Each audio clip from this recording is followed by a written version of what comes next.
So, did everybody vote at this year's general election? I did. Yeah, I did. Yeah, had to. You had to? Had to, yeah. This is it was a pivotal year. It was. It felt the country was so divided at the time, and I've never seen Britain be so divided going into an election. Yeah, I think it felt like that. It was the turning point we were all waiting, or the opportunity we were all waiting for, I think.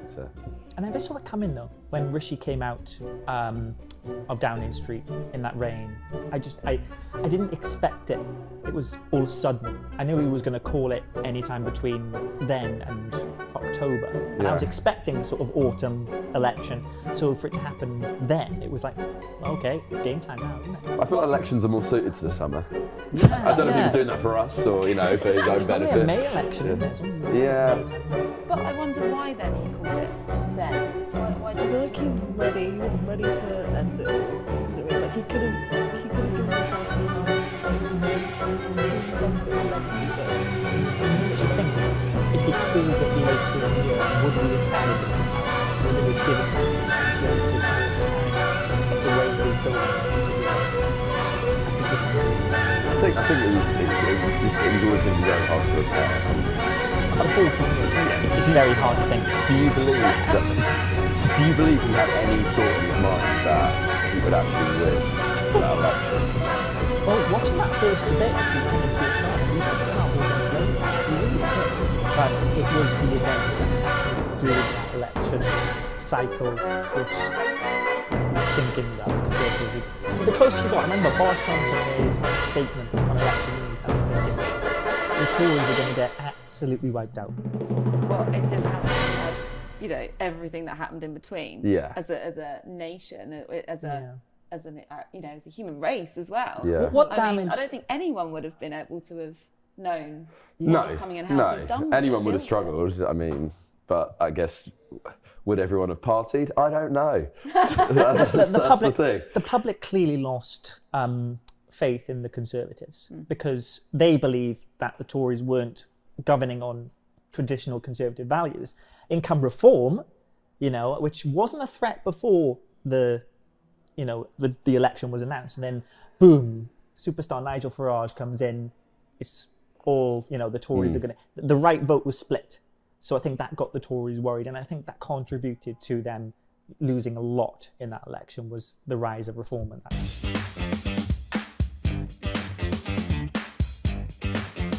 I believe voting is important because the politicians that we elect when we vote take critical decisions. They decide, for instance, whether to spend money on affordable housing, on schools, or whether to take the country to war. So who we put in charge of those decisions is really critical. Have you always voted since you could? I have. The first ever vote I had was the 2015 general election, and then I voted in 2016 at the EU referendum, then the snap election that Theresa May called in 2017, and then Boris's one in 2019. So it's 4 elections in that short space of time. Who did you vote for? The first time or the recent one? All of them. Was it always the same person? You have to bring out your history now. I voted for the Conservatives. Okay. And then this recent one I voted Labour.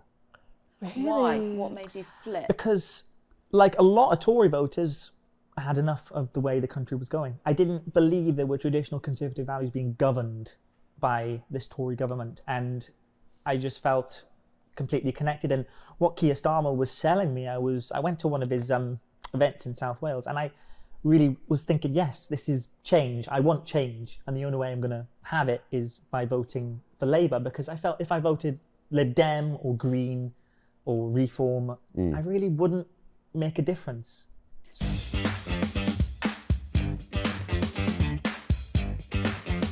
An individual vote can make the difference. There are many elections for some members of parliament, and certainly for local councillors, so the people who deliver services at a local level, where elections can be won by a handful of votes, sometimes 1 or 2 votes. So yes, that individual can decide who gets elected, but I think also critically, if there are a group of individuals, and I take young people as a very good example, when they decide not to vote, then their absence is something that politicians, I'm afraid, respond to, their absence from the voting booths. Politicians respond to that by not really reflecting the views of young people. So when individuals opt out of voting, there is a serious consequence. So, but do you think that's the problem with a lot of people that then go, they don't go with the minorities because they're like, oh, that's... Even if they believe the vote share, Labour didn't get that much bigger the vote share, did they? What I mean is, like, even if they really believe in a party, if they're a smaller party, then when they actually come to vote, they kind of go, oh, I'm just going to go with that because they're probably going to have more of a chance of being in power. I think that maybe is why maybe some people don't maybe sort of like tactical voting. Yeah. Do you guys all vote for who you stand by? Or it was really funny because I spoke to a lot of disillusioned Tory voters who were going to vote for reform. Mm-hmm. And I said to them, well, if you vote for reform, that just gives Labour the better chance of getting in. And but they didn't listen. And I think they were just attracted by Nigel Farage's vision for the country. But yeah, who did you guys vote for? I've always been like a Labour girly. Like... Corbyn was my daddy for a very long time. Is that undisclosed? Yes. Does Corbyn know? Is that Glasgow next year? I'm sure. But I don't know. I was just so I knew it wasn't going to make a difference. I knew it was going to be such a landslide in Labour's favour, and I was like, I actually believe in Green. Like it was going to do. Like they are going to do something. Obviously, they didn't win in my constituency, but it was still worth. They did well, for their books. You voted Green? Yeah. How many MPs did Green get? I think they only got one more seat. They usually have Brighton, but they have somewhere...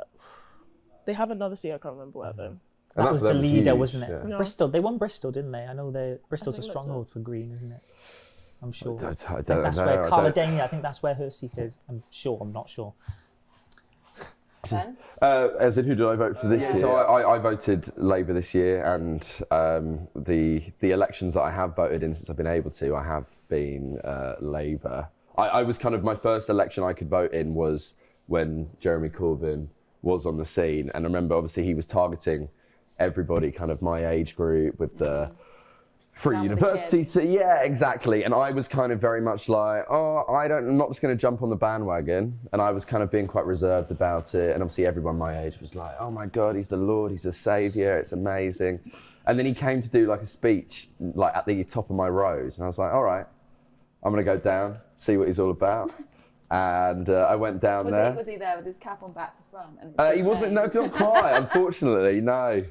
But he was there with his bus, and there was a big old crowd. I stood there and I listened, and I was like, yeah, I hear it. Actually, I believe what you're saying. Because I wasn't sure if it was all hype.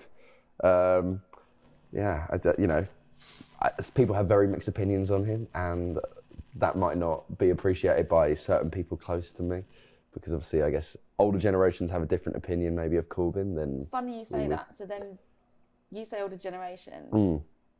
Are your family all in the same boat? Do you ever talk about it around the table? Or? My family, certain members of my family would be more politically inclined than others. I think sort of...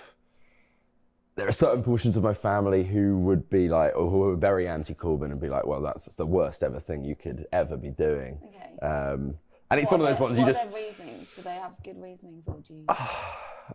I think it's just the history, and I think the media has a lot to play in it, and it's a hard one to bring up and discuss because obviously they're going to think that their opinion is the right opinion, and you're never really going to get anywhere in that. So as they always say, you just kind of avoid it. My family are staunch Conservative voters, and I think the reason I voted against Corbyn in 2019 was, I think, due to my family's influence. I think at that age, I was still very young. I was still quite naive to the whole political world. But now that I've had a chance to really look at the manifestos and see which one was appealing and what would make my future better, Keir Starmer's was the one that appealed to me the most. But it's interesting, you look back at 2019 and Jeremy Corbyn. Did you believe prior to that Boris landslide that Corbyn was going to do well? And why do you think he didn't do as well? Why wasn't it? Do you think there wasn't enough turnout at that election? I think it's the bubble. It's the bubble. Like, he targeted younger people, and obviously the people he was targeting can't vote. So it wasn't going to turn out for him, and he was not neglecting the whole population, but there were just issues that he didn't speak about, or at least that I didn't hear. Do you know what I mean? That if I was older, even now, that I would want to know. You know what I mean? I don't think I voted in that 2019 election. Did you know? So what was it? The first one Corbyn was eligible for must have been 2017. Yeah. I voted in that one. I could be wrong. I don't think I voted in 2019. That was a hung parliament, was it? The Conservatives was short of a majority, then the DUP came in and then gave Theresa May her majority. It rings a bell.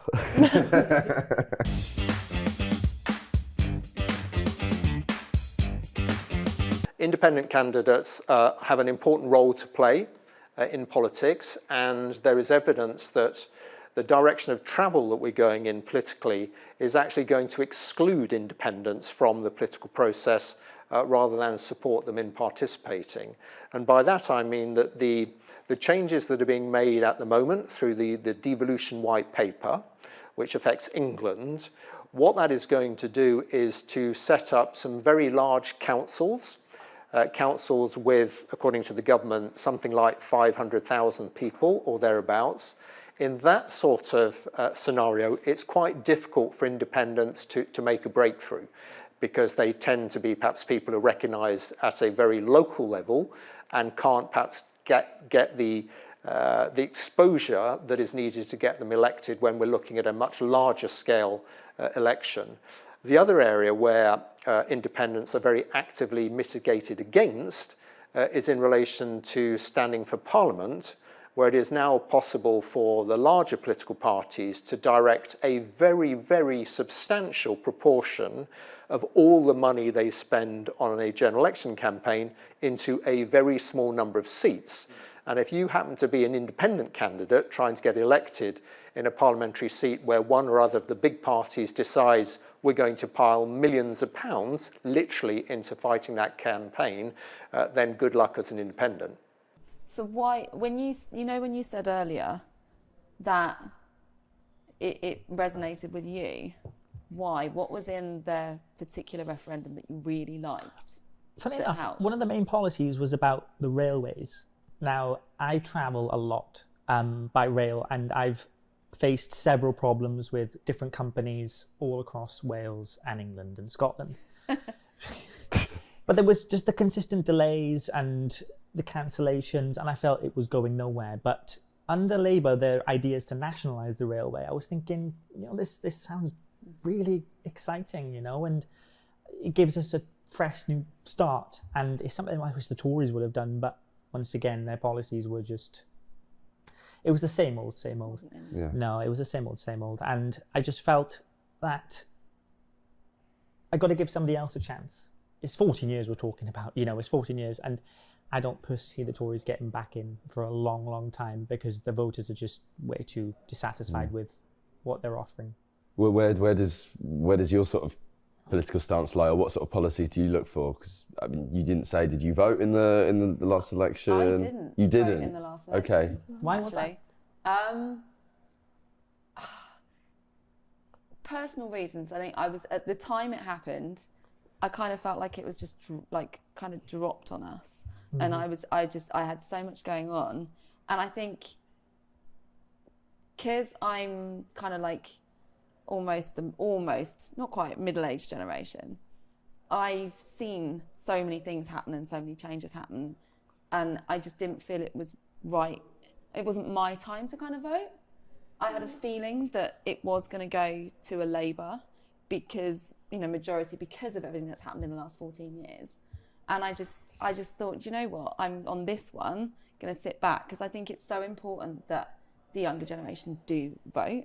But I also think there's so much more that could be done to make people want to go and vote. I know it's a higher percentage this time than last time, but for me, I always do look at personal reasons as to how it's going to help me. Like you said, with the trains, for me, it's also, I look at local constituencies as well as general, because I think it's, I think a lot of people, when you come to local elections and voting, your council actually does so much more for you than you think, or can do so much more for you than you think. Because I've been in positions personally, I don't know if anyone else has here, where I've needed to go to my local MP for advice or support, and that's actually what they're there for as well. And so many people don't really know, a lot of people don't even know how to. Exactly, and where to go and etc. But I think as you get older, you find these things out, and it's like you said, as you've got older, you kind of understand you want to do more, and like why maybe you didn't vote first time round. But I think it does depend on your background and what you come across in day-to-day society. But I just think your local ones are as good as and as big as your See, I never really fully understand those ones. Right. Like, I guess because they're less publicised, and you're just suddenly here and you get something through the post, you'd be like, I don't really know too much about that, and I'll just let that slide. But do you guys also not think that's still the case with the general election? I think when it comes to the general election, people tend to look at the leader rather than their MP. Yeah. So it's easier to vote on whether Keir or... It's really interesting because, of course, Wales is a devolved nation from the rest of the UK, so we have our own Labour government. And personally, they've not been the best. They've been in charge for 25 years now, and there is a lot of frustration throughout the Welsh population about how Labour have governed Wales. There's a lot more people homeless on the streets. Prices are high. Do you not think that's just an issue with the economy rather than... Yeah, I mean, look, I think Welsh Labour will say the reason their policies are failing is because of who was in charge at the time they were the Tory government. That's why I voted for a UK Labour government, because I thought I could possibly see something different, and maybe that there's Welsh Labour in Wales and then there's UK Labour. It could work for the better. But still, there's some policies that Welsh Labour are pulling out, which is just really unpopular, like with the 20-mile-an-hour limit, the speed limit. Oh my God, that in London though. I know it's coming. What I find frustrating about that is the petition has been skyrocketed in that, but there's still no discussion about any changes. Yeah, I understand there needs to be 20 miles an hour in certain places, like outside schools, that's understandable, but there's some which is not necessary. And there was a whole debacle with more AMs being appointed to the Senate. I mean, I personally don't like the Senate. I mean, I am somebody who would rather not have devolution. I'd rather just be under one whole government again. That's just for me. But yeah. I mean, I have a Labour council, so I guess it's going to give them more power, going to make it a bit easier to implement things. Yeah, but I don't know. I don't think it's that much. I just don't think it's that connected to the government, the council. What, as in how they relate? Yeah, I don't think it's... I mean, other than money and how it's distributed, I don't think there's that much connection. Do you think, though, if you're under a Labour government now and your local is Labour, that they would they not have more power because it's more connected? Has it always been... Has everyone here always had their local MP the same as my local MP, I haven't interacted with him at all. Chris Bryant, who's my MP for Rhondda. Recently we had the floods that affected the Rhondda really badly, especially in areas like Pontypridd. And I was really impressed how Mr. Bryant came out and was going on news and saying that the Rhondda, which is a very deprived area, needs more money for issues like this because the rivers have broken their banks so many times. So I was really impressed with him, demanding that this is a serious issue because you can see the weather's getting worse and worse. These storms are more frequent. So areas like Pontypridd are going to be more affected. And there were so many, the AMs and the councillors out helping people, families and businesses. There were grants given to the businesses that were affected, so it was nice to see that. But it's nice to see them pressuring the government, especially for areas like this, which, well, let's say will happen again with how more frequent these weather incidents get. Yeah, my constituency is Conservative, and has been for a long time. And I'm not one of these people who's like, if they're a Conservative, then that necessarily means they're a bad person. It's a label, that's their party, whatever. They do good stuff for people in the local area. But the one thing that my local MP does for me is he sends me a birthday card and a Christmas card every year. And I don't know why this is, because I haven't signed... everybody, or are you just popular? Well, I speak to the people, and I'm the only one that gets this. I'd love to do Really? Yeah, I get a little photo of him in the car, and he says, "Merry Christmas, Ben." And I've not signed up to anything, but it's been going on since I've been of legal age. I don't know if he's seducing me or... That's nice. My MP goes down my local pub. I should go down there and see if I can have a pint with him. Let's see. Probably get you to. You can buy you a pint. He's got the money for it. Yeah.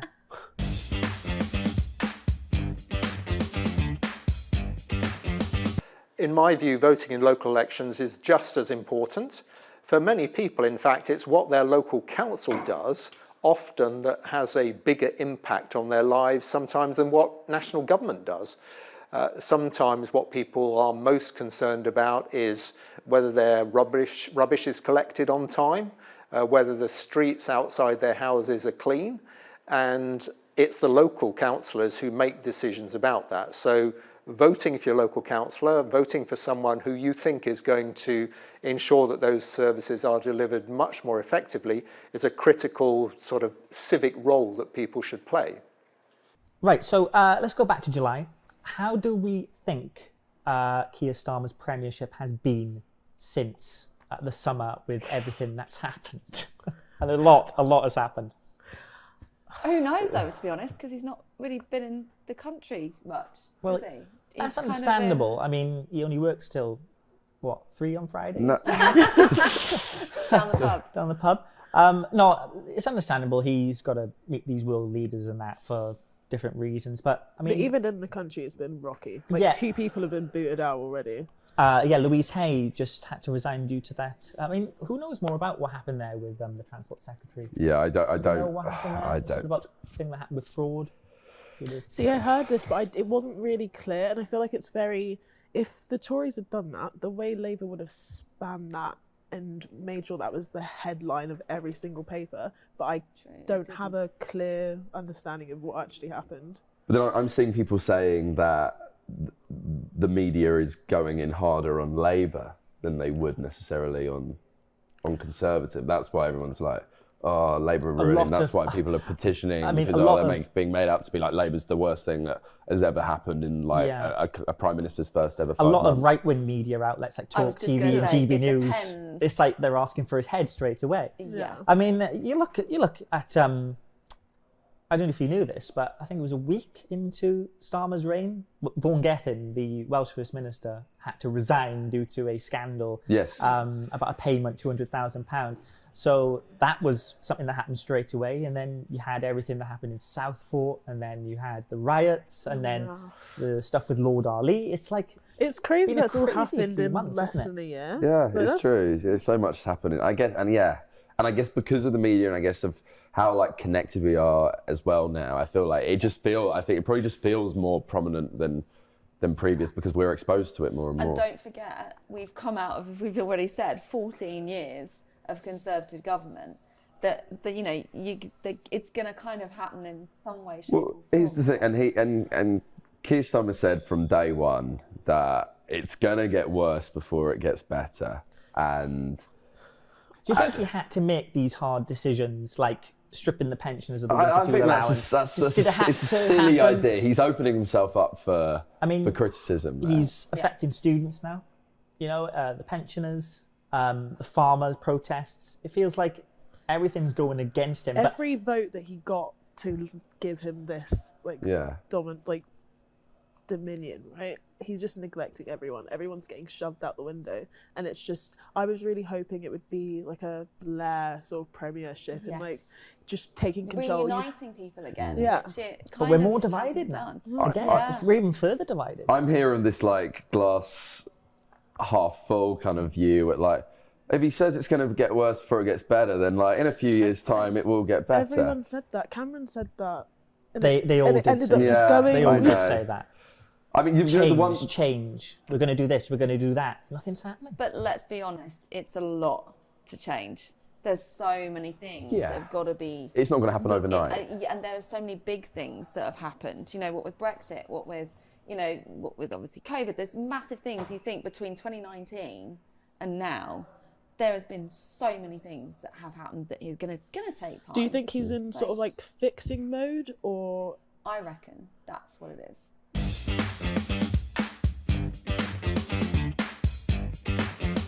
Public votes, in other words, referendums, I think there are circumstances in which it's appropriate to use a referendum. But in relation to Brexit, I think that was a mistake. I think referenda are most effective where a question is put to the people, where it is very clear what people will get if they vote yes or no. And in relation to Brexit, whilst it was reasonably clear what people would get if they voted to stay in the European Union, what was completely unknown was what the impact of voting no was. And unfortunately, that became rather apparent after the vote. And certainly the polling since suggests that people rather regret that decision. It's hard to predict what would happen if that vote were rerun.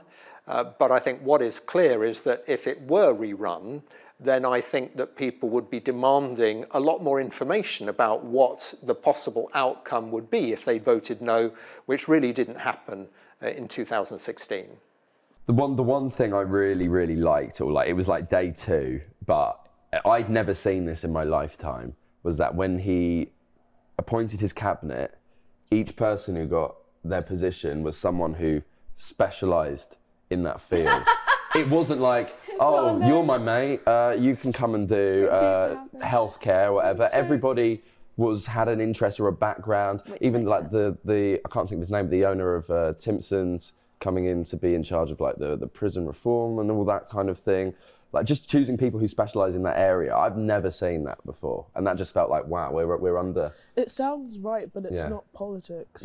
Like, I feel like it's really easy to be like, yeah, you're going to do the right thing, you're going to do the right thing. But if you don't know how to spin it in a way that the public also understands you're doing this, this and this, it comes across as taking away farmers' land. But it's like... Reminds me of putting good old Lizzie in charge. You know, I think he's the quickest Prime Minister to ever get a nickname from the public. Two-tier Keir. Two-tier Keir. Yeah, but how's that measured? How do they know it's the quickest to get a nickname? No, I think he's just... But I mean, as long as he's not the quickest to get out, obviously. Well, I think he's beat that record now. I think he's beat Liz Truss's record. Oh, has he just? Yeah, massively so. But you know, I just feel over the past few years, I mean, I've just wanted the country to come together. You know, I want us all to be united. But I just feel ever since my first vote for Cameron in 2015, I feel every vote's been wasted. Has my life got better from 2015 to 2016 for Brexit, 17, 18, 19? I just feel my life has got worse, really. But yeah, I feel like what's been the point? Whether you vote for Labour or Tories, just... Yeah, I couldn't agree more, which is partly why I think I didn't vote this time round, personally, because I've been through, you know, I actually was able to vote, and I voted around when obviously we had Blair, etc. And I do think that, I agree with you, but I think a lot of people would say that a lot of the time, because we've had such a big landslide of Conservative. I think we've just got to give it a little bit of time and see what kind of happens. And because like you've just said, but then between the 16 and now, how many massive things as a human race have we had to deal with Brexit, with COVID. You know, these are things that the wars. In anyone's lifetime we've not had to deal with, and you know, as a government they've not had to deal with. But do you think the issue is the way the government has dealt with things, or the style of the system that we operate in? Because I feel like a lot of whether or not it would have been Labour rather than Conservative. Yeah. Well, that's what it's always been, hasn't it? They couldn't really have dealt with it in any other way. Well, apart from Boris Johnson, could have dealt with things a little bit. It just makes Labour and the Tories just two sides of the same coin?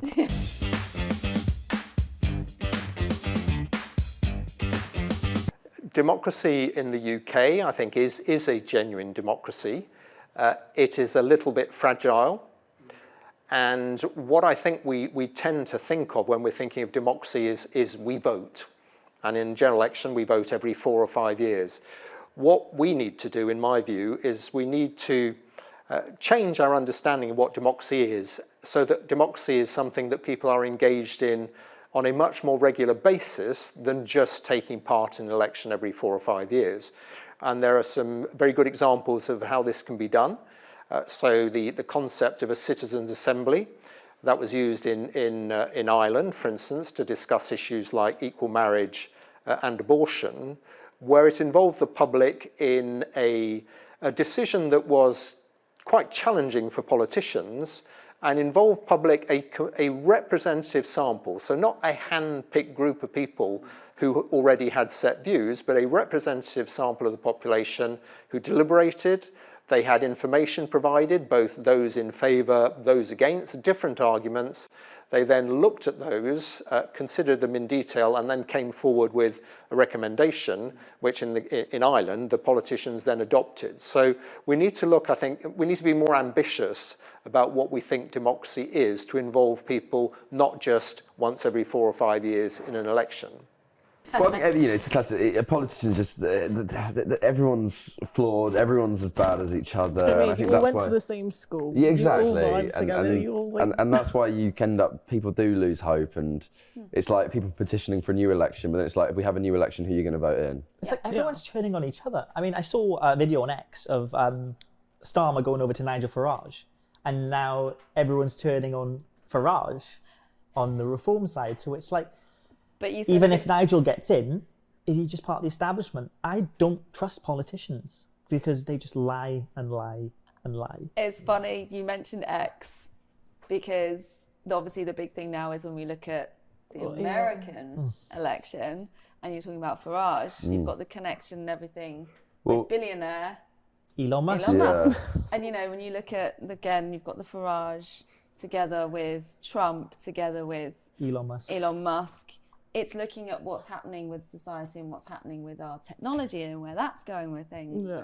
Tell me what you think. My opinion is that Elon Musk helped win that election for Trump. Yeah, I mean, if you look at Europe as a whole, there does seem to be this big kind of political shift to the far right, which seems pretty scary. It is concerning for us, isn't it? I've heard a lot of people say, you see like these podcast bros, they have so much influence, like the Andrew Tates, right? They have Tommy so much Robinson. influence over these like young guys, because I don't know, not necessarily that you don't have the father figures, but those are the people that you choose to look up to. And if that's pushing you rightwards, you can imagine they're going to have children soon. And that's sort of going to be the way that's going to be our new centre-ish, or towards the right is going to be our new centre, which is quite... Yeah, absolutely right. I used to be of a mentality that, obviously with each generation, mentalities, ideologies get better, and, all these sort of old, archaic kind of beliefs would die out. But now I'm thinking they're actually starting to thrive again, and they're only going to get stronger. You're absolutely right, though. These influencers like Andrew Tate's, like the Tommy Robinsons, they've got such a following on these social media platforms, and the young men can just get easily influenced by these people. This sounds weird, though, but do you then think maybe it's going the wrong way with governments going to billionaires that have influence with, where we're going in society and how we're going to be led more with, technologies and stuff? Or do you think actually it's better to have gone the other way and gone with people on the ground more? I think social media has a huge influence on voting. It really does. I think it's X, especially that Elon Musk owns X, and he's got a massive influence over that platform, and he's letting these extreme figures go on. But do you think it's right? I think it's a good thing for the future, or not? Of course not. A good thing in what way? I mean, they go on about freedom of speech and stuff like that, and everyone has a right to express their opinion, but not when you're inciting violence and stuff like that, and hatred. Yeah, but what I mean is, like, if you know, we've kind of got to go that way because we are so much that way now with technologies and with AI and influencing and stuff, that we almost need to be on board with them. Yeah. Or that actually we should be going, oh my gosh, you know, this is kind of black money, you know, dark money. I'm scared. I'm scared of the impact of social media. It's very concerning. Well, technology has to be, obviously, it is a part of our life and our culture, and there's no getting away from that. And I think it comes down to I think it'd be great if we're being shown equal sides, but you're either kind of, and naturally you follow people who have similar views to you, so you end up seeing stuff which kind of just echoes what you think, and then you live in an echo chamber, or you're getting stuff like pushed and promoted onto your feed from the other side. There's not that happy medium where you're seeing like it's not a nice, healthy, balanced debate online, let's be honest. But does platforms like X have more of a right-leaning It just platform? depends on your algorithm. It depends on, I guess you could push it, but I don't know. Would you say why. it's biased? It's biased to yourself, yeah. But I wouldn't say it's biased towards, because I wouldn't go on X if it was all right-wing stuff, do you know what I mean? But I said you'll see stuff that you follow, which is going to be... Yeah. It's the echo chamber, it's biased, exactly. It's biased to you. It's losing a lot of people, though. I mean, the Clifton Suspension Bridge account just left X. It's all about blue sky now.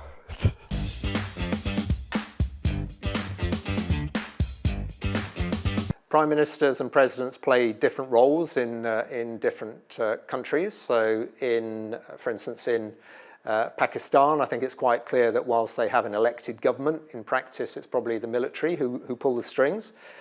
In Russia, they have a prime minister and a president, and it's quite clear that it's really only President Putin who's in charge.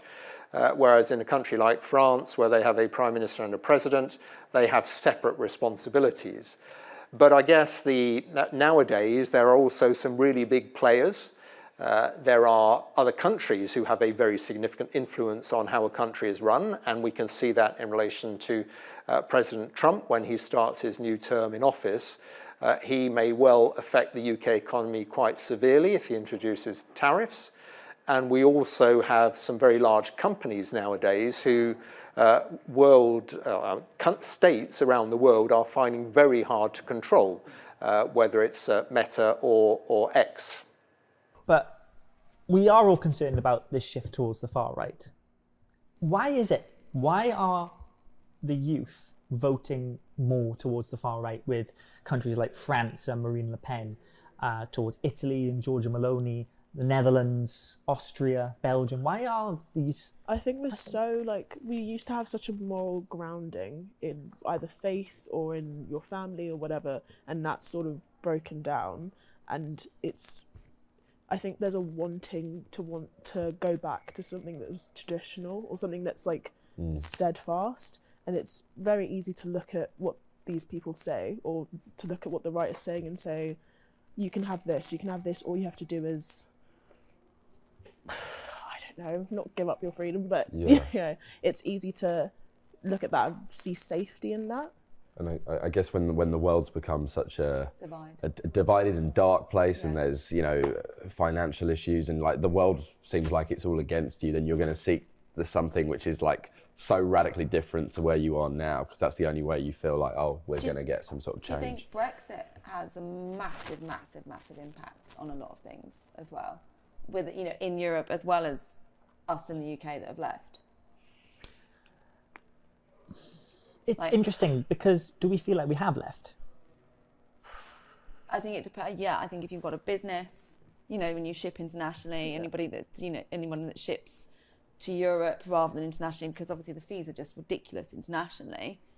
To be out to anyone of Europe, that actually voted to leave, unless you're a business owner, you're not going to feel the difference. Yeah. I don't think. There's a lot of things come into play though, isn't there? There's like taxes on this. There's you've got to have a visa to get into certain places now, because I think it's slowly going to be drip feeding more and more and more. So it'll be interesting to see how Labour deal with everything and how it echoes across. So do we think because obviously, especially something like Brexit or election, there are always people, or like yourself this time around, you didn't vote. Do we feel like it should be made mandatory that we are all made to vote, or do we think we should have that freedom of choice to say, actually, I don't know, I'm going to sit this one out? If I'm honest, I don't think it should be mandatory. I agree. Because again, the whole point of it is it's our government. Yeah. As the people, so we can decide, whether or not we want this, we want to vote, and we want to. I think the freedom of speech, I think, is massive, no matter where you are and what country. It's kind of been. However, I think the system should be changed, the voting system and the way you do things, and the campaigning and everything. I think it should be restructured. But that's What do you think? I understand, I guess, more why you didn't vote, because in my mind there's a movement of like libertarians, right, who stopped paying their council tax, and they're sort of being targeted as, they don't have to follow our laws, who do they think they are? But I think the basis of that is the system isn't working, so why should I give back to the system? And I think when you vote within a system that you don't agree with, you're reinforcing that. So I think there needs to be more of a choice than these two parties within the system that doesn't work. But you can't really do that there's no way out, basically. Yeah. So voting's your only sort of option, but it's not an option. Yeah.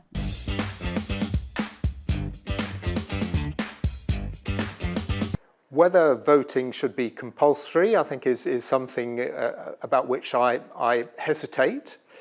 I'm a liberal, and therefore requiring something to do something is not something I normally support.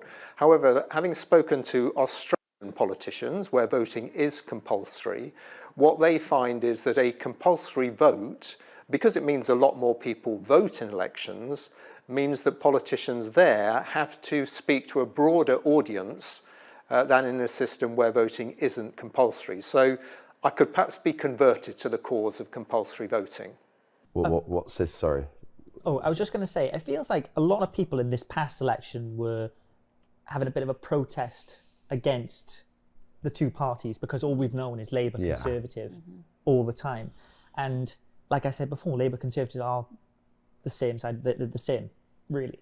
So when it comes more balance this time, wasn't when there? it comes to 2029, it'd be very interesting to see, because it's like you said, the system needs to be changed, because we're either going to get Labour, and then if the Tories win in 5 years' time, are we just going to get the same old again? So the system needs to be changed. I'm definitely voting next time. So on that basis, though, when you say that the system needs to be changed, what would you propose? Like what Basically for MP. Yeah, exactly. No, I just think the way we vote, how we go and vote. Again, the whole media side of things. The only thing you ever really see in the lead up, now and again, you have something that comes on TV that says this is a party political broadcast, or you get things in the paper and things. But like, this sounds really silly, but I think things like business owners and stuff need to address in their businesses and give people time to go and vote on, certain places that you go and vote, the way you do it. I just think it's. Oh, so instead of it just being one day and you have to go within these hours. Yeah, I just think and the structure of it in general, it just needs to be looked at so a wider variety of people understand voting. I know over the years it's got better, and people understand referendums, people understand, and that's taken such a long time though, to get a lot of the younger generation to understand, rather than just voting for their favourite because they like Corbyn and the way he looks. There needs to be something, I think personally, a little bit clearer of a structure of each party kind of having a same way of. I think there's a tactic to that though. Yeah. Because there's a certain demographic that's going to be informed, and that certain demographic is going to vote in a certain way. And why would I inform the masses, or why would I inform these people that aren't going to vote for me? But surely that hopefully then would enhance them wanting to go and vote. Do you see It what I mean? would encourage them to vote, but why would I want you to vote if I'm going to lose? I think that's sort of the mindset, But it's changing that mindset, which I think is something governments and it would have to be separate from the government, because if I'm a Labour MP and I'm in a majority Conservative constituency, like ideologically, if I now go out of my way to encourage these people to vote that usually wouldn't, maybe they don't even know what election day is, they're not going to vote for me. So it has to be like an independent. I agree. What do you think would be the best way of doing that? This is the $1 million question, isn't it? And I guess that's why there isn't a change, because no one's got a solution. No one's got I'm not taking that on. A proposal. Yeah, it's all on you now. No. I think it's you need a big character, to really appeal to these voters. Jeremy Corbyn had a huge personality and he attracted a certain demographic of people. Nigel Farage has a big personality. In this last election, he encouraged a lot of youths to go out and vote. So I think you need that big personality. And personally, with all the leaders we've had, Boris Johnson had a bit of a personality, but most of them. What do you think of Ed Davey? Ed Davey, he played a blinder. Ed Davey played an absolute blinder in this election. The way he was doing things, it was just entertaining. He just lived his best life. And due to this first past the post system, Liberal Democrats had a lot of seats. They gained about 72 seats. Do you know what's interesting? Going back to what I said about local and general, he was my local MP, funnily enough, and I didn't know he was going to be up for this election, and I saw him come on, I was like, if I would have voted for him, because again, I've known how he was as a local MP. Right. No. But again, I wonder, it's also, again, they're who they've got around them.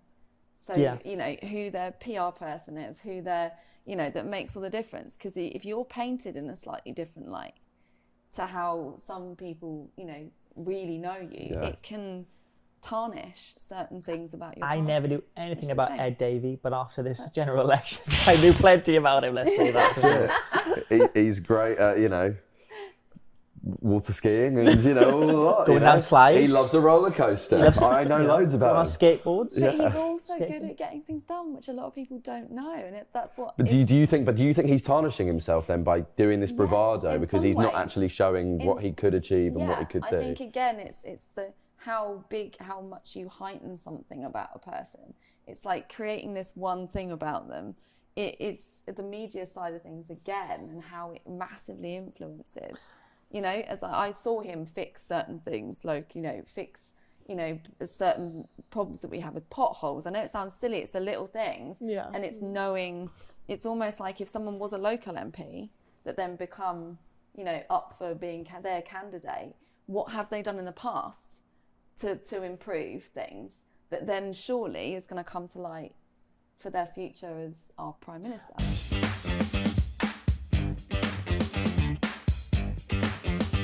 In the UK, the system we have actually means that you can't vote for the party leader unless the party leader happens to be the parliamentary candidate standing in the constituency you live in.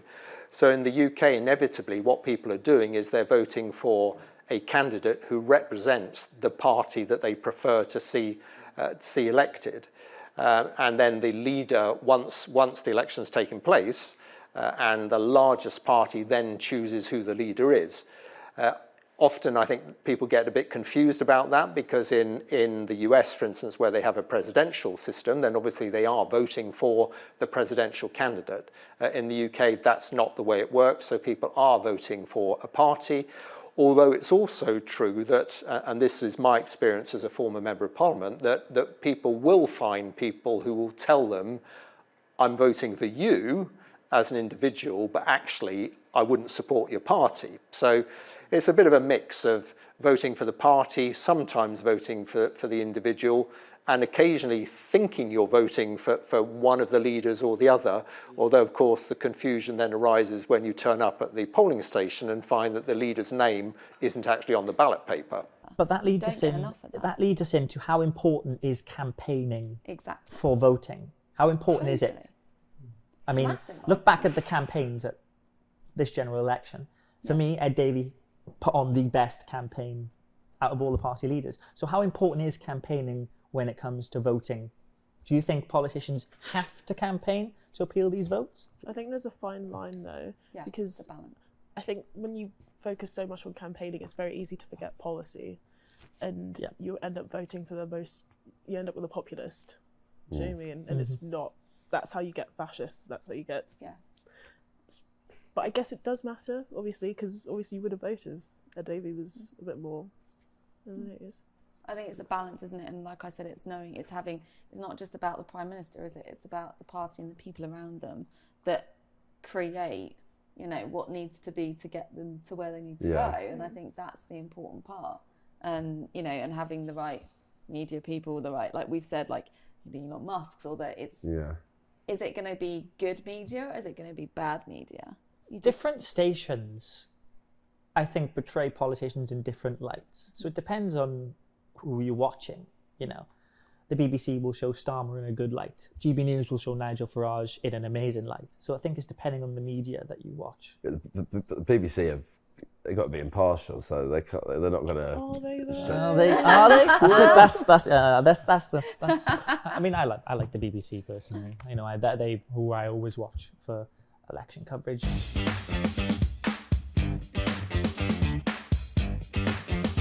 There is no doubt that social media has a really big role in political terms. So what it does, unfortunately, often is spread disinformation, misinformation about what's happening at a political level. And the recent interventions from Elon Musk, I'm afraid, have contributed to that. So people will get their news or their facts from social media, and often those facts are not actually facts at all, but supposition or rumour that's being amplified through social media. There are some political parties that use social media very effectively. In Europe in particular, there's some evidence, for instance, that in France, the parties on the right were much more effective at garnering Tik Tok, for instance, to their campaigns than the parties of the left. So young people, because they're on things like Instagram and TikTok, can be influenced, and I think all the political parties should be aware of that influence, and all the political parties should be players there, rather than perhaps leaving that domain to just a few voices who often are perhaps voices that shouldn't be as loudly heard as they are. One of the last things to talk about is lowering the age limit. What is your opinion on that? Ridiculous. I've always Why? been... Why? I mean, I agree, personally. I've always been sort of like you should have as much weight when it comes to voting to how much you put into your society or how much you contribute to your community. It doesn't make sense for a 16-year-old who's never worked, never paid taxes in their life to have more of a say than or to have the same amount of say as a 6-year-old that's spent their entire life working for their community. It doesn't... Yeah, I agree with you. Absolutely agree. I also think that, you've got, like you've said, and you've once, like myself, once you've lived a bit more of a life, you understand, how you're going to contribute or how other people contribute. Like you said, you can't really have a say because you're under your parents' roof 9 times out of 10. I think, I think the age limit is as it should be.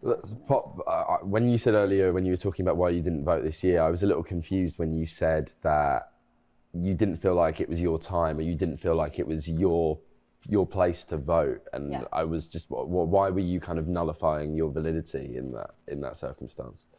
I think partly because, again, as I said, we've been under Conservative for such a long time, 14 years, and you see so many changes. You see, loads of things happen, and so many times where referendums have completely fallen at the wayside.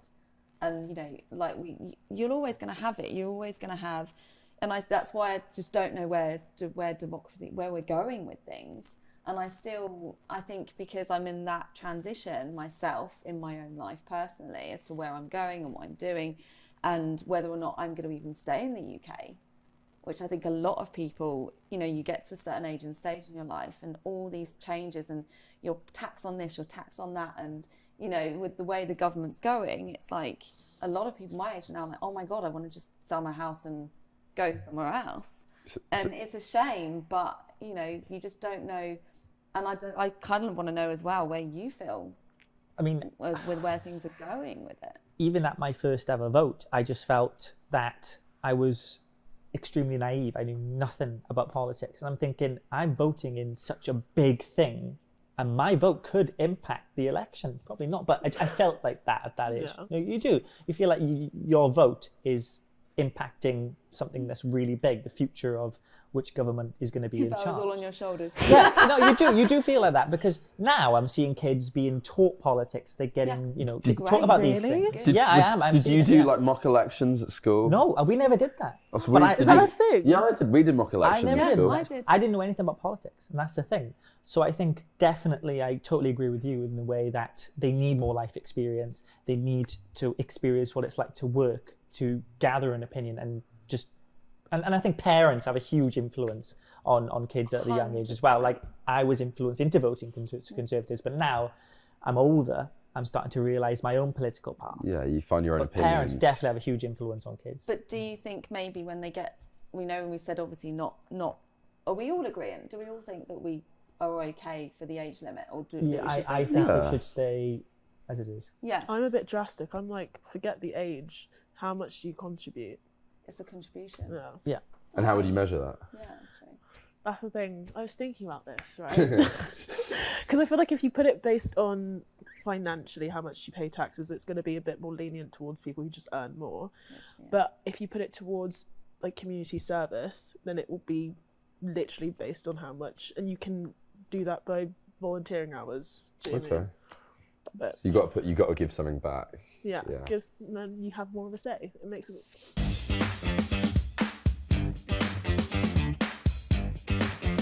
I've advocated for probably the last 20 years for votes at 16.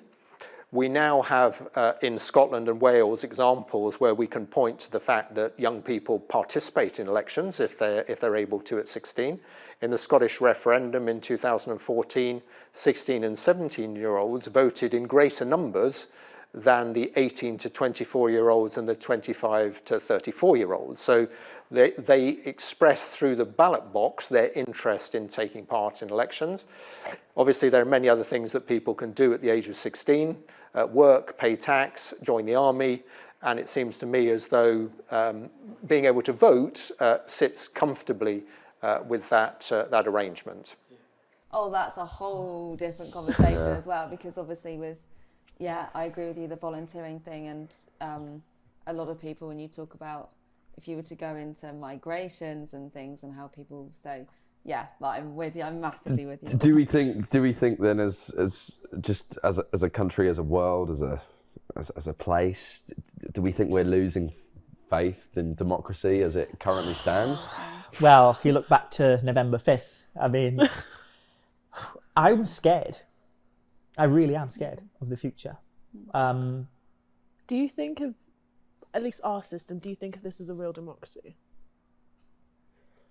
Oh, no, that's a big, huge question mark. What is it, a democracy just in name alone?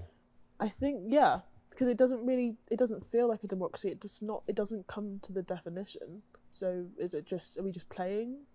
Well, you're actually spot on, because this petition now that's just come out demanding another general election. I mean, nearly at 3 million signatures, but we had a vote. Keir Starmer won the election. That's it. We voted for Brexit. That was the decision. They voted no in the independence referendum. That's the decision. But if they had voted yes, do you think they would have let them go? But I think they should. Wormhole. I think that's but they should. If, coulda, woulda, shoulda.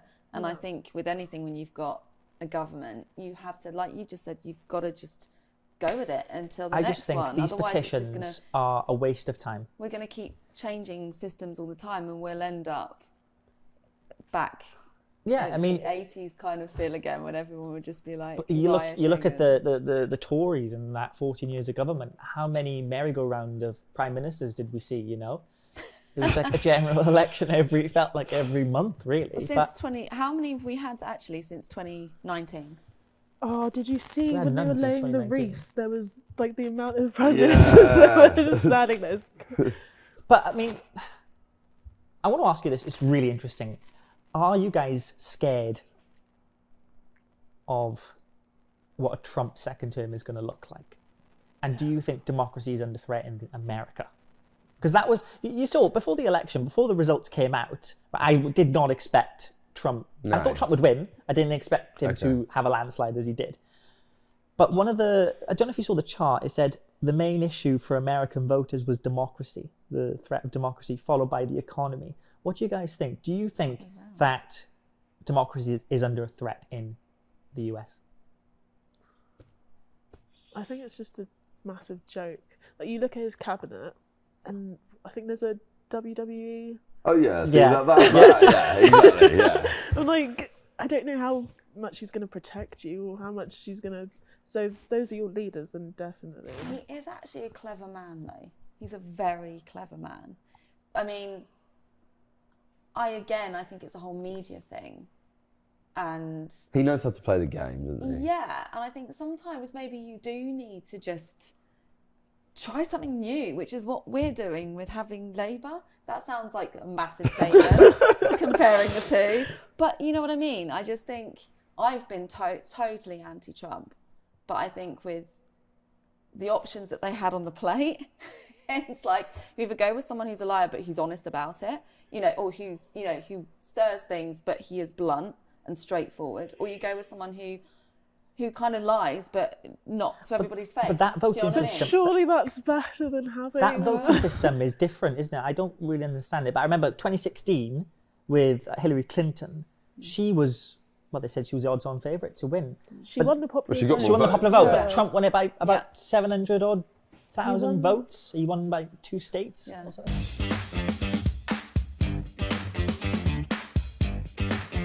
I believe that the greatest threat to UK democracy today is continued stagnation in the UK economy, general unhappiness with a standard of living which really hasn't risen since 2008, 2009, and the way this could feed into perhaps some advocates of very simplistic solutions to these highly complex problems who may appeal to people because of the perhaps the simplicity and populist nature of their offer, but in practice do not have the solutions to the complex problems that we face.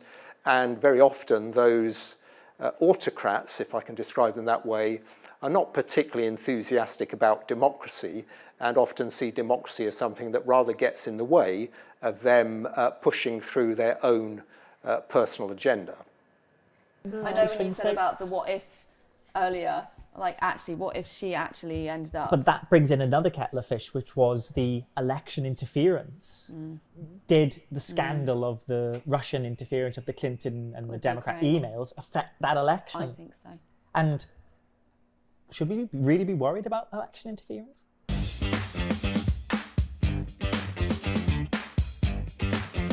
Election interference, I was worried about it in the general election in July. There's probably not much evidence that foreign states, for instance Russia or China, got involved in the UK general election. But what worries me longer term is the actions of the world's richest man, Elon Musk, and potentially others, who are seeking to intervene in the general day-to-day politics in the UK, and whose contributions are, I'm afraid, serving to increase division in the UK and often spread disinformation. And I think that is it's a highly charged agenda that Mr. Musk is following, and I don't see it as making a positive contribution to UK society at all.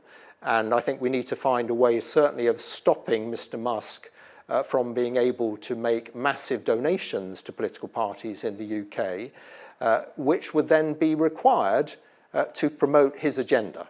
That's exactly what I expect he will be expecting Mr. Trump to do in the US for him. So do you actually think, how do we think voting makes a difference? Do you think it makes a difference? The way I'm feeling right now, no. I don't think it makes a difference. I think it's important to vote. I mean, it's always important to vote, but when you're just getting the same thing over and over again, for me, it's just like, does it really matter now? I mean, look, fundamentally, if you strip it right back, if nobody voted, then there would be no difference. So it does make a difference in that sense. Does it feel like it makes a difference?